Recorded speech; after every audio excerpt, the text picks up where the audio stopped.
نحمدہ ونصلی علی رسولہ الکریم اما بعد۔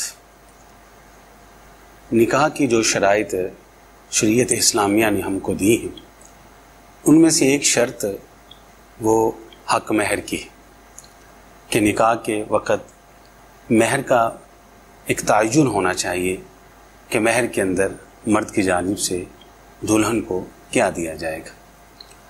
حق مہر کے حوالے سے ہمارے معاشرے کے اندر ایک عجیب و غریب قسم کی صورتحال پائی جاتی ہے۔ کچھ عرصہ پہلے کچھ لوگ تھے جو 30 روپے سے کچھ زیادہ کی رقم کو حق مہر کے اندر وہ دیا کرتے تھے، اور موجودہ دور کے اندر 5000 حق مہر جو ہے وہ مقرر کر لیا گیا ہے۔ تو یہ بات سمجھ لیں کہ شریعت اسلامیہ کے اندر جو حق مہر ہے اس کا کوئی تعین نہیں، آپ اپنی استطاعت اور اپنی وسعت کے مطابق حق مہر جو ہے وہ ادا کریں۔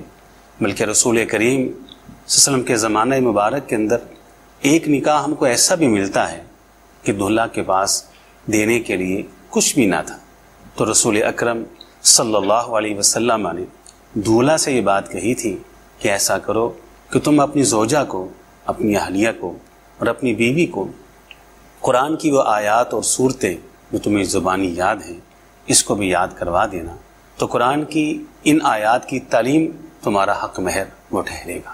تو حق مہر کا تعین کر لینا یہ کتاب و سنت اور قرآن و حدیث سے ثابت نہیں ہے، اس کا تعلق مرد اور دولہے کی وسعت کے ساتھ ہے، اس کی طاقت اور قوت کے ساتھ ہے۔ تو اللہ تعالی ہمیں سمجھ کر عمل کی توفیق عطا فرمائے۔ وآخر دعوانا ان الحمد للہ رب العالمین۔